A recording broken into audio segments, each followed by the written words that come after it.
on this week's Most Craved. Winter is coming, and we're talking Game of Thrones Season 5. Say goodbye to Game of Thrones. Say goodbye to Game of Thrones. Say goodbye to Game of Thrones.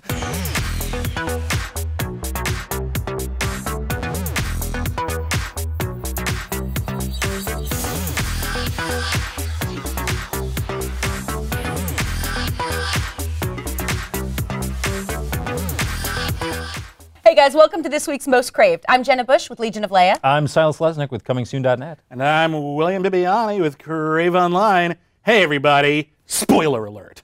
Oh yeah, we are totally talking about everything that happened in all of Season 5 of Game of Thrones. So if you have not watched it or the finale yet, you're not welcome here. Yeah, you might want to tune out. Well, it's. I feel like everyone knows though whether or not they've seen the show. This has been one of the most controversial seasons of a very controversial show. Every time an episode ended, it feels like there were a million think pieces about, is this show getting worse? Is it getting better? Is it sexist? Is it meaningful anymore? Is it just doing all this stuff for shock value? Is it ruining the books? I just feel like everyone can't shut up about it, but it's all negative a lot this season.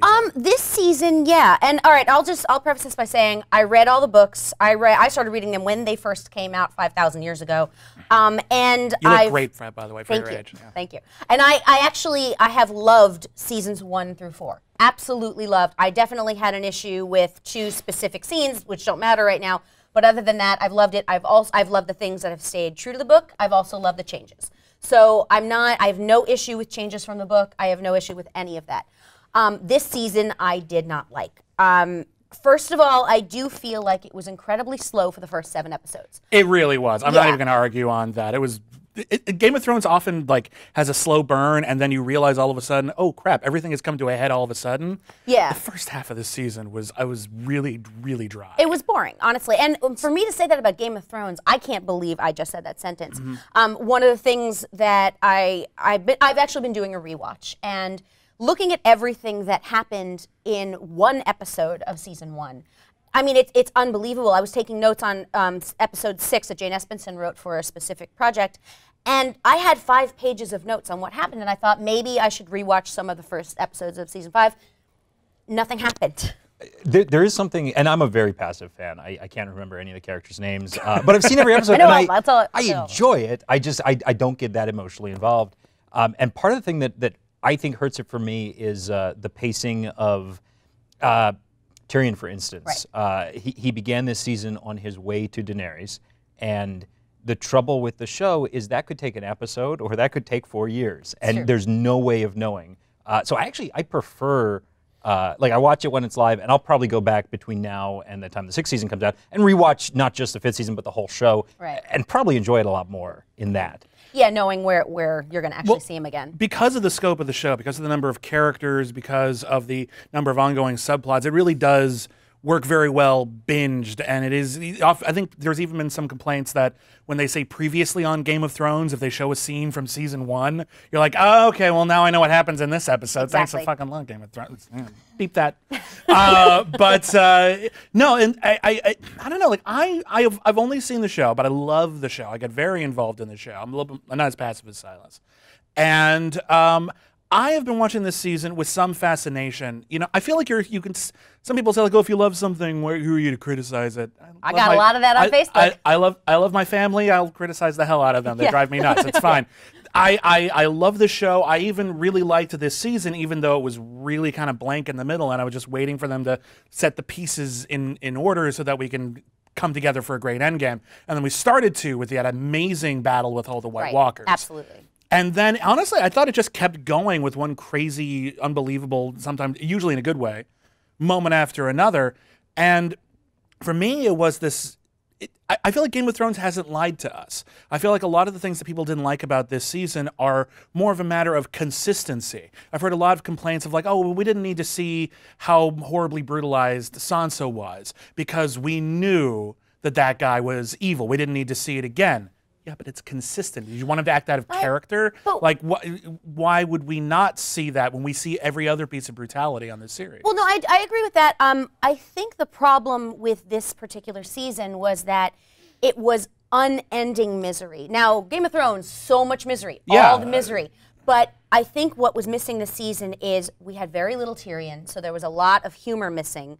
There weren't very many bright moments. And the thing is, part of the thing about doing things that are shocking and terrible and awful is that you need some sort of balance. I mean, it's the Game of Thrones balance. It's not like they're going to bring in happy little puppies, but there needs to be some sort of a little more Varys and Tyrion, a little more, because that was the moment in the finale where I was like, oh, I'm interested in the show again, because there's some sort of banter, there's some sort of brightness, not happiness, but brightness. And I feel like the whole Sansa thing was sorrow porn. I also think that we spent a lot of time telling everybody how terrible certain characters were that we already knew, when we could have been spending time with Brienne or Tyrion or all of that. So like, I felt this way about the Walk of Shame. I felt this way about the whole Ramsay story. Like, he's a bad guy. Okay, like, we get it.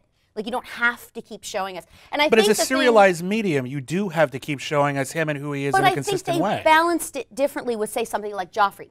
Joffrey, no redeeming qualities. Absolutely zero. Mm-hmm. But he wasn't, it didn't feel like they were lingering on him as long as they have with, say, Ramsay. I also felt the same thing about, like I said, the Walk of Shame, where it was a very important scene in the book. Absolutely. I have no problem with that part of the story at all. I have no problem with the nudity, or nudity in general. I know what show I'm watching. More penises. Sorry. But more penises? Yeah. But I do think that we spent so much time on it. My issue is not a feminist thing here. My issue is, show me more Tyrion. Show me more other things that are happening. I have to say, though, I read your piece, and I was curious because I watched the episode and I wasn't really sure how I felt, and then my roommate was watching. I was watching it again, sort of like having read what you wrote, and I have to say I kind of like it just for her performance. Well, she's fantastic. Because I think if the scene was shorter, I really like that it begins and she's kind of like, this is just something I have to do, and I'm going to get it over with, and like you see her lose her pride and actually become ashamed, and I get that it was really long, especially when like I'd like to see more dragons and stuff like that, but like. I thought that was well done. I agree, and actually, and here's the reason why. Yeah, it was really long. I'll grant you that. And as an individual episode, it does play that way.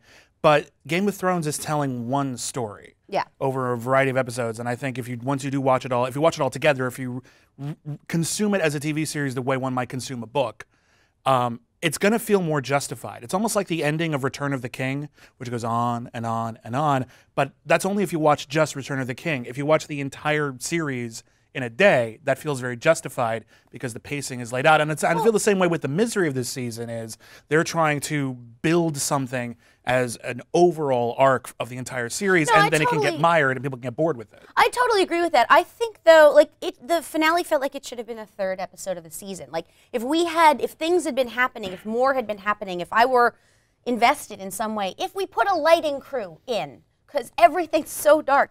But I think that I probably would have been okay with that scene if everything else hadn't been so slow. I would have been okay with it. I do think Lena Headey was amazing.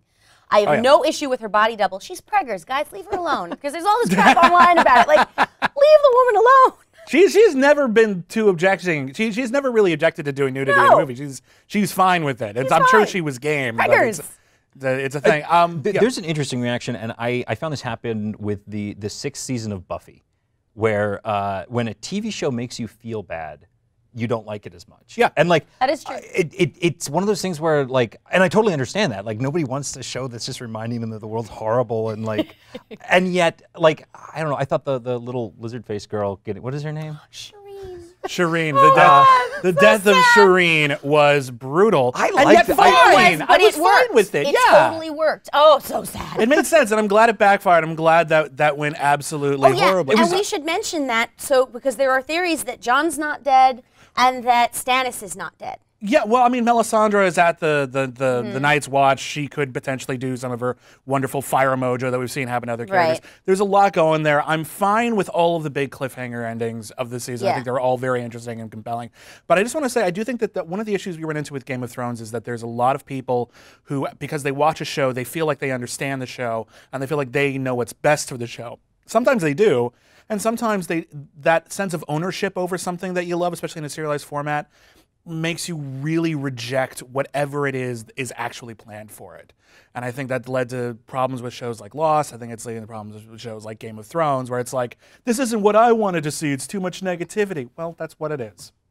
Well, that's the show they made. No, I'm You can fine stop with, watching at any time. You know nothing, William Bibiani. Oh, that was so also good. true. Hey, I'm Yeah. wearing my Jon Snow shirt in tribute. There you go. I'm wearing my Houses of Every. No. There you go.